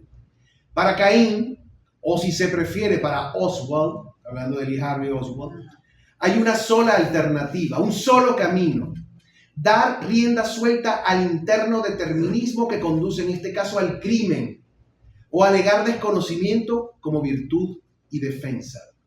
El otro camino es el que ruge por todo el resto de la Biblia y la historia: la lucha de la raza humana a través de miles y miles de años para calmar los impulsos destructores del hombre, por expresar sus ansias de grandeza, de riqueza, de realización y de amor, pero sin convertir en un caos la ley y la paz. Fíjense que al hablar del tema de la decisión, como lo está planteando en estos términos bíblicos, está suponiendo que él está dejando en sí, soltando un poco la responsabilidad de haber sido él el que asumió eso, sino que son las contingencias y las realidades. En la figura de Eva, como él la intenta plantear, es una figura decisoria, porque resulta que es ella la que propone la elección. Entonces ya no hay una situación en donde yo soy el único que tengo que ser responsable de lo que pasa, sino que es una cosa compartida. Ese proceso, que también se va a ver mucho más adelante, su última pieza habla sobre Marilyn Monroe. Va hablando de los terribles dilemas y las terribles angustias que ese hombre tenía en su cabeza y estaba tratando de exponer a través de todas sus piezas teatrales. Me voy más adelante para ir cabalgando en esta historia. En el 65 hace su primera obra abiertamente judía, se llama Incidente en Vichy. Una obra que no tuvo especialmente resonancia, pero que plantea su primer encuentro con una realidad. Es un grupo en donde hay gitanos, judíos, etcétera, que en el gobierno de Vichy, Francia, gobierno que estaba al servicio de los nazis, los reúne porque van a hacer una revisión de papeles. Un drama muy oscuro, muy fuerte, muy terrible. E inmediatamente en el 68 hace otra pieza que se llama El Precio, en donde vuelve a tomar un personaje judío. Un policía retirado llega a la casa de su padre con su esposa. Su padre ha fallecido, él viene a liquidar la casa y todos los bienes que hay en la casa. Y para eso llama a un negociante, a un comerciante judío, que es un viejo de 80 años, y empiezan a negociar. Y en el negocio están negociando los recuerdos de él, porque es la casa del padre y son sus recuerdos. Un poco el argumento de la historia. Y de ahí en adelante, Arthur Miller entra en barrena. ¿Por qué entra en barrena? ¿Porque perdió el talento? No. Porque no siguió siendo un autor comercialmente interesante. Podría haber parte de culpa en eso. Pero entra en barrena porque el mundo cambia. Porque en los años 60, con todo el movimiento hippie, con todo el movimiento del amor libre, con el tema de apartarse del establishment y romper y la contracultura, lo que Miller trataba de exponer en su teatro era el retorno a los valores fundamentales de la estructura, que habían sido desaparecidos y estábamos jugando a otra cosa. Lo que plantea este movimiento actual es el rompimiento de las estructuras y por ende de los valores que tenían. Se opone culturalmente a todo lo que se estaba dando. Y Miller entra en una resonancia, además empieza a explorar un lado místico muy, muy raro, porque nunca lo había hecho. La siguiente pieza se llama La creación del mundo y otros negocios, en donde Dios, una obra de teatro en donde Dios crea los seres humanos y los seres humanos llegan para crearlo a Él, para recrearlo a Él. Entonces hay un juego ahí filosófico particular. La otra pieza se llama El techo del arzobispo, en donde en una catedral de la Europa del Este, un grupo de personas se reúnen y la policía secreta ha puesto unos micrófonos dentro de la catedral y son unos personajes en dilema por temas políticos y acusaciones, parecido a lo que le pasó en los años 50, pero dentro del ámbito de lo religioso. Es una iglesia, dentro de una iglesia. Y la última pieza en ese proceso de encuentro con su realidad judía antes de venir a Venezuela se llama American Clock, que es de 1980. Todas estas piezas son fracasos. Incluso no lograron estrenarse en Broadway. Se estrenaban en otras ciudades porque no lograban tener la atención. American Clock sobre una familia judía de comerciantes, muy parecida quizás a los primeros temas que él tocaba en su primera obra. Y viene el año 81 a Venezuela. Es un hombre cansado, es un hombre frustrado. Es el Miller que vino a Venezuela, que se sentía renegado por la propia industria, porque hay que entender que Miller siempre se sintió parte de la industria teatral, no solo del arte teatral, sino de la industria. Era su modus vivendi. Él consideraba que el teatro, en sus maneras comerciales, etcétera, tenía que ser entretenido y tenía que ser comercialmente viable, porque eso es lo que le permitía comer. Por eso yo les digo que él tiene una mentalidad de obrero. Él es un escritor profesional. Es como el escritor que quiere escribir un bestseller. A lo mejor está pensando en arte y quiere escribir una novela que trascienda la historia, pero también quiere que esa novela venda mucho y genere mucho dinero. Esa mentalidad, que es muy del patrón de Miller, lo encuentra deprimido, frustrado, olvidado, y así llega a Venezuela. Los dos habían sido invitados dos grandes autores norteamericanos, Edward Albee y Arthur Miller. Y Albee se excusó. no quiso venir. Y ese festival ocurría un coloquio muy importante que se llama Teatro y Sociedad. En ese coloquio estaban participando algunos invitados internacionales de alto fuelle. Estaba, por ejemplo, en Venezuela Tadeusz Kantor, el gran director y teórico teatral polaco. Estaba Nuria Esper, estaba Juan José Arrón, cubano. Es decir, había un gran movimiento. Tenemos la dicha de contar con Carlos Silva aquí, que estuvo participando en el trabajo de ese encuentro que hubo en el salón que queda frente a la biblioteca. La sala E frente a la biblioteca de la Universidad Central, y ahí ocurrió el encuentro. Fue un encuentro, uno de los múltiples encuentros que tuvo Miller en Caracas, pero el que estaba enmarcado dentro del Festival Internacional. Y una anécdota que me cuenta Carlos, que me parece muy divertida, es que lo recibieron, la prensa estaba enardecida sacándole fotografías, lo llevaron, lo sentaron, muy amable, él se sentó, él vino con su esposa, con Inge Mora, se sentó, etcétera, y lo primero que dijo es: por favor, les ruego, no me pregunten nada de Marilyn Monroe. Muy interesante es que él hizo contactos enormes con mucha gente, por supuesto con Isaac Chocron, que ha sido uno de los grandes adalides del teatro norteamericano en Venezuela, con su libro y con toda la dedicación que le dio al encuentro y al acercamiento entre el teatro norteamericano y el teatro venezolano.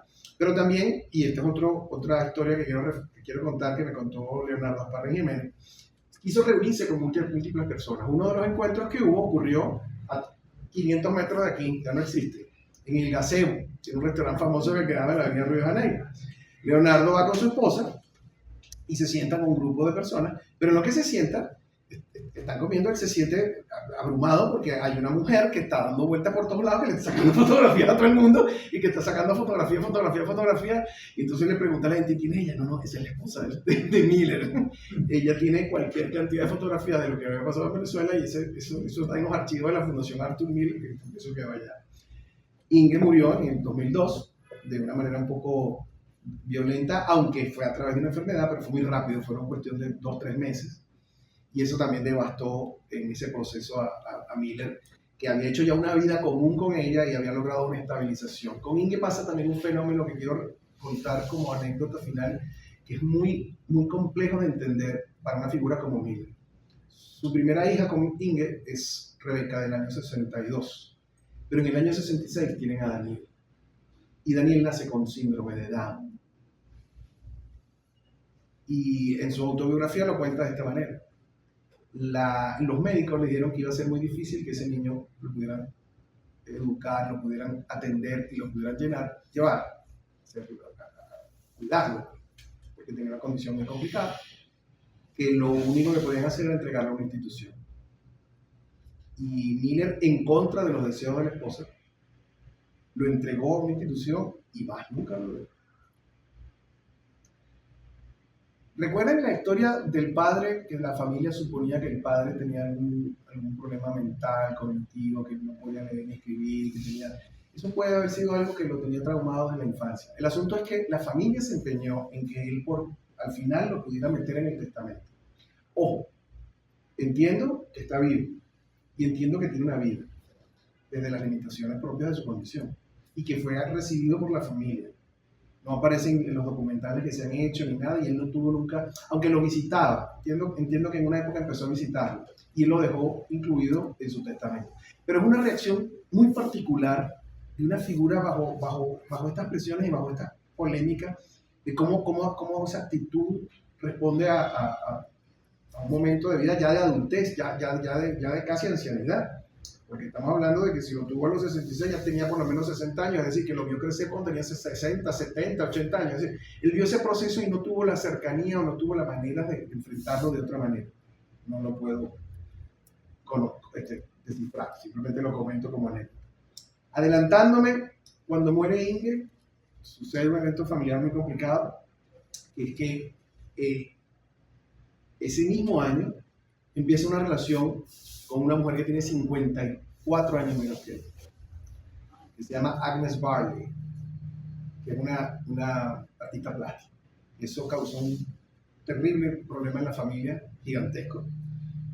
Bueno, todos los temas del oportunismo, quién sabe lo que pasó ahí. Estamos hablando de un hombre que para ese momento ya tiene 80 y tantos años. que acaba de sufrir la pérdida de una mujer con la que estuvo viviendo 40 años, madre de sus dos últimos hijos. No tenemos como capacidad para entender lo que había en su psiquis, en su alma, no podemos entender eso. Lo podemos intuir por el tipo de obras que escribe. Se siente que está cerrando historias. Como comenté hace un rato, que se lo comenté acá, en el año 2002, que es el último evento que Inge lo acompañó fue cuando le dieron el Príncipe de Asturias en España. Inge tenía una cercanía muy grande con España y quería muchísimo a España. Y fallece. Y ese mismo año él se establece esta relación con Barley, que él no anuncia sino en el 2004, un año antes de morir, como presuponiendo que tenía que protegerla, si quería protegerla de alguna manera, porque la familia la iba a sacar, la iba a desheredar, etcétera, etcétera, que fue lo que ocurrió finalmente. Y él escribe una pieza en el año 2002 que se llama Resurrection Blues. 2002, recuerden 2002, recuerden el golpe de Estado de Venezuela en el año 2002 y recuerden lo que estaba pasando con Pinochet en el año 2002. Es la historia de un general que se llama Félix Barrió, pero no Barrios de barrios, sino Barrió como si fuese francés, Barrió, que es un personaje flamboyante, divertidísimo, elocuente, dice disparate, todo el mundo lo adora pero es un tipo violento y crudo. No, estoy contando la historia del argumento simplemente el argumento de la obra. Y hay una revolución en marcha en donde el líder de la revolución se cree Cristo, cae preso, y entonces este general en un acto de justicia dice: ok, muy bien, te vamos a crucificar, pues ese es tu castigo. El personaje nunca aparece, y más bien toda la historia, las referencias que le llegan es que dice: pero es que es un problema tenerlo porque resulta que atraviesa las paredes. ¿Será que es Cristo? ¿Verdad? No sé, pero no podemos contenerlo en una misma celda. Y entonces él invita a un grupo de prensa de los Estados Unidos que venga con las cámaras para que presencien la crucifixión y la prensa norteamericana se entere de lo que está pasando. Y simultáneamente hay un gran empresario de ese país que tiene contactos con el gobierno y tiene mucha cercanía, que está intentando ver cómo hace para que no quede en mala imagen este señor, ni tampoco el país, y él pueda seguir haciendo negocios en el exterior. Es un poco la trama argumental. Siempre se dijo que estaba muy apuntándose hacia Pinochet, pero Pinochet no era la imagen del personaje primario que estaba ahí. Así que yo estoy en dudas al respecto. Su última pieza es del año 2004 y la estrenan 4 o 5 meses antes de que él fallezca. Se llama Finishing the Picture, terminando la película. Y es la historia de una película que se está filmando en los años 60 con una gran actriz que está completamente desquiciada, que está alcoholizada, que está llena de barbitúricos y que está todo el día acostada en una cama, y todo el staff de la película está fuera de la casa esperando a que la mujer salga para poder empezar a grabar. Ella se llama Kitty. Y en la historia hay un joven que es la pareja de Kitty, que es el joven escritor de la historia, que empieza a despotricar a todo el mundo. Le grita, o sea, tiene monólogos durísimos en donde le grita terrible a Kitty y ella no lo puede oír porque está dormida, o sea, alcoholizada, y le grita cosas durísimas. Se burla de gente que trabaja con ella, se burla de los doctores que trabajan. Pareciera que es una forma de venganza que está haciendo Miller con respecto a todo el entorno, todo lo que rodeó a Marilyn Monroe en su momento, y lo hace de una manera como si estuviese representando perfectamente el proceso trágico de filmación de la película de Misfits. Esa es su última película, como que en el momento final, la guinda del pastel quisiera aún cerrar ese ciclo no concluido. La Gestalt tenía que ocurrir y tenía que ponerle ese último momento. Es decir, él seguía dando vueltas sobre sus mismos dilemas y sobre sus mismos problemas. Y en la obra pone a un asistente, que todo el mundo dice que es la representación de Agnes Barley, que es la mujer comprensiva, la mujer que lo acepta, a este escritor que en ese momento es joven, que lo acepta, que lo comprende, que trata de ser tolerante y comprensiva y trata de llevar todas las situaciones que están muy tensadas y muy enfrentadas. Eso ocurrió el estreno ocurrió 4 meses antes de que él muriera. Él falleció el 10 de febrero del 2005. Estuvo en su casa en Connecticut, se lo llevó la hermana para que lo pudieran cuidar. Estuvo en Nueva York. La hermana, en Long Island, realmente la hermana se casó, la hermana de Miller, se casó, que era mucho menor que él, se casó con una persona importante de la sociedad norteamericana y vivían en Long Island de forma muy cómoda, muy cómodos. Pero entonces él decidió que lo regresara porque quería morir de su casa. Y falleció el 10 de febrero de 2005. múltiples premios Miller. La Medalla Nacional de las Artes en el 93, los honores del Kennedy Center, el Príncipe de Asturias del 2002, el Jerusalem Prize del 2003. Y al final de su vida, él lo llegó a manifestar. Su hija, Rebeca, hizo un documental que se llama, lo pueden buscar en las redes, Netflix, creo que está, que se llama Arthur Miller Writer. Porque una vez le preguntaron en una entrevista cómo quisiera que le pusieran en su epitafio. Y dijo, writer. Más nada. Escritor. Solo pongan escritor. Y así se llama. Eso es la última etapa de Miller, en donde le hace como una especie. Y dice que esos son los momentos más felices de su vida. Porque el mundo empezó a volcarse sobre su obra anterior. Y empezó a remontarse. Fueron los grandes remontajes que hubo en Broadway, de Muerte de un Viajante, Todos eran mis hijos, The Crucible, todo eso se empezó a montar nuevamente, que tenía muchos años, generaciones habían pasado que no habían visto eso. Y aunque seguía siendo considerado uno de los grandes escritores mundiales, no había regresado nuevamente al espectro comercial del teatro, que era algo muy importante para él. Y él lo decía, me siento profundamente emocionado porque ahora están volviendo a ver mis obras. Espero que el mundo diga si lo que hice valió la pena o no. Bueno, muchas gracias.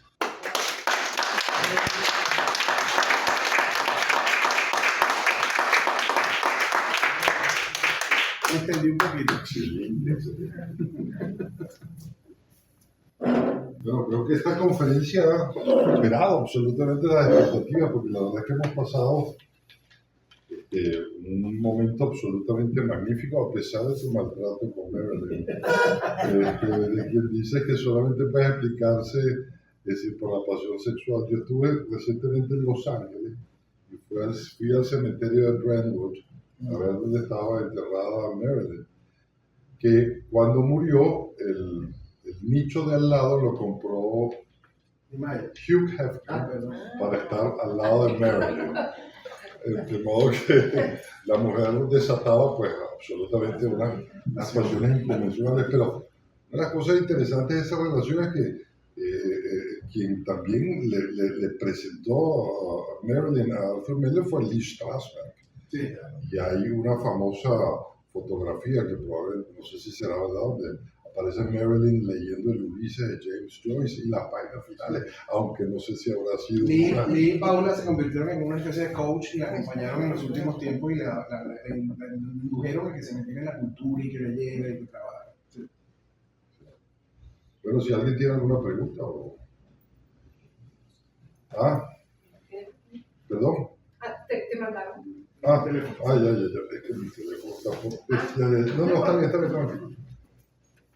Yo quería también, comentar un poco, antes de darle la palabra al público, que cuando tú hablaste de la emotividad que son dramaturgos que vienen más o menos de la década del 10 en adelante, naciendo en la década del 10, hacen una revolución porque le imprimen a sus piezas, no solo del intelectualismo, no solo de filosofía, no solo de crítica, no argumentan desde lo filosófico, sino que empiezan a trabajar los personajes vívidos y con la sangre en las venas.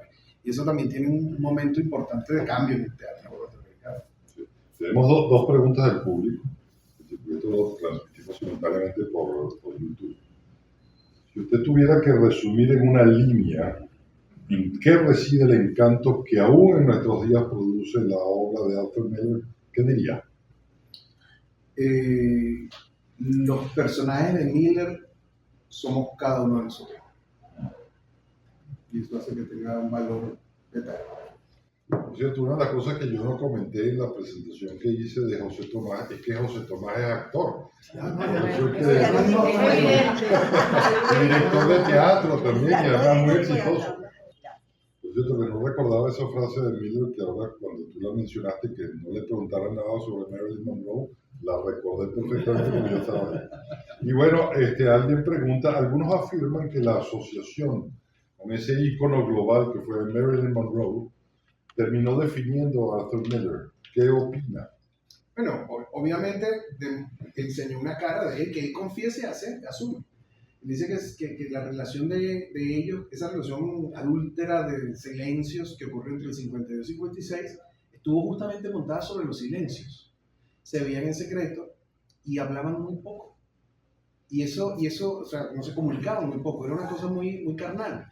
Ahí hay que establecer, y eso es parte de la culpa que él trata de expiar durante todo su tiempo y sus obras. Hay una cara humana, porque todos tenemos ese lado también, que conecta mucho con instintos básicos. Pues, y quizás en el caso de Miller, viniendo de una familia como la que era, de un pensamiento en donde es burgués la expresión individual, que es el marxismo, y entonces todo lo que implica es el colectivismo, y el individuo no debe imponerse frente a eso. Quizás todo ese proceso tuvo que influir para que él hiciese con Marilyn un acto de liberación, que sí lo creo. Marilyn lo ayudó. Ojo, él siempre argumentó que Marilyn era una mujer inteligentísima. Él desmitificó aquello de que era la rubia tonta. Eso él nunca lo sostuvo. Siempre dijo que era una mujer muy inteligente, con mucho valor, porque es una mujer que había sido abusada de niña, que había enfrentado su vida sola y que se había levantado ella misma, pero que no había podido deshacerse de una serie de demonios autodestructivos. Tiene una frase maravillosa después de la caída, que Quentin le dice a Maggie, le dice: el suicidio es un asesinato. Y si en una pareja el suicidio es un asesinato, y un asesinato de dos. ¿Preguntas? Yo tengo una pregunta, voy a ver si logro armarla. Al principio de sus obras más conocidas, o las obras de las que nos entrevisten e interpretaste también, decías que, bueno, tuvieron muchísimo éxito, pues se ganaron los tonos. Pero mi pregunta es si en ese momento, y siempre comentaste que de alguna forma él estaba, o sea, se estaba manifestando él. O sea, había mucho de él, de su vida, de lo que él pensaba. Pero el éxito que tuvo en el público en aquella época, ellos, o sea, el público podía, la sociedad podía interpretar que se trataba de él. Solo a partir de la relación con Marilyn Monroe, que era demasiado pública y estaba demasiado expuesta, y cuando la veían escenificada, inmediatamente hacían alusión. Todo este comentario crítico que se hace de que hay una manifestación de Miller y su vida, su biografía, en el teatro, solo se hace posteriormente, cuando se conoce su vida. Tenía que llegar a un estatus, tenía que llegar a una posición lo suficientemente importante para que pudiera la gente escudriñar en su vida, saber su biografía, saber su historia, y en función a eso entender cómo eso impactaba. Pero es que es increíble la similitud de los eventos de su vida y las obras, los argumentos de las obras de teatro. Los personajes, cómo se reconocen, este es su papá, hay un enorme trabajo que se ha hecho a nivel de investigación que plantea eso, pero es posterior, muy posterior. Claro, pero simplemente con la referencia que tú nos hiciste a cómo nació, de dónde nació, cómo fue la vida en la familia, a partir del crack, Claro. Cómo pudo ir a la universidad, etcétera. Y sí, se nota. Claro. Se nota Él muy hizo, lejos, muy a fondo, que hay una... Él intentó en el escenario resolverlo, como se lo dije en el momento al principio, él intentó en el escenario resolver lo que no pudo resolver en la vida. Y por eso exploraba lo que no, y por eso él tiene un dilema con la realidad. Él habla mucho de la realidad. Cuando uno ve las entrevistas de Miller, él está todo el tiempo hablando: yo quiero explicarle a la gente que la gente vive en una ilusión de la realidad, lo que él cree que es la realidad, pero esa no es la realidad. Y él juega mucho con eso, y es una retaíla que él mantiene constantemente. Y él tiene también eso, en sus obras, la salida dramática final siempre es la muerte. Él tiene una fijación, y en una entrevista que vi recientemente que le hicieron en BBC, unos meses antes de morir, le preguntaron: señor Miller, ¿usted piensa en la muerte? Todos los días de mi vida. ¿De qué murió Miller? Entiendo, bladder es vejiga, ¿no? Sí, un cáncer de la vejiga. Cáncer de vejiga. Si tuvieras que recomendarnos una obra, ¿cuál nos recomendarías? Yo les podría recomendar varias para que fuesen adentrándose en la dramaturgia de Miller. ¿Cuál es la que más te gusta? A mí me parece que La muerte de un viajante es su obra máxima. Pero yo les recomendaría que después de leer esa, leyeran Las brujas de Salem, y después leyeran Todos eran mis hijos. Es decir, fueran hacia adelante y después hacia atrás. Y en esas piezas está totalmente resumido el sentido de lo que quería hacer y lo que hizo en el teatro. Y creo que Miller vio en Caracas la apuesta de La muerte de un viajante, que se hizo en el Teatro Nacional, dirigida por Luis Márquez Páez, y el viajante era don Fernando Gómez, el actor más longevo. Un tremendo actor, un gran actor. No, que fue una cosa extraordinaria. Miller con esa pieza tiene unas cosas muy particulares. Cuando esa pieza se la fueron a estrenar en chino, él lo invitaron y él dijo, yo voy solo si yo la dirijo. Él no dirigía teatro, y mucho menos en Chile. Pero en YouTube hay imágenes documentales de él dirigiendo con un traductor, y él no dirigía teatro. Pero él dijo, yo quiero que ahí entiendan realmente lo que yo quería hacer con esa pieza. Y hace una cosa interesantísima. Uno se da cuenta que él no es director por las tipo de indicaciones que da, ¿no? Pero es interesantísimo eso como fenómeno, como anécdota. Finalmente, hay algo que se me saltó y que quisiera comentar. La muerte de un viajante, es que confundí dos cosas. La muerte de un viajante se estrenó en Venezuela un año después de estrenarse en Broadway. Y La bruja de Salem se estrenó 4 años después. Pero la muerte de un viajante la estrenó un personaje que se ha olvidado y que fue un personaje importantísimo para el teatro venezolano. Pero importantísimo. Tan importante como Juana Sujo, como Alberto de Paz y Mateo. Que fue Francisco Petrone.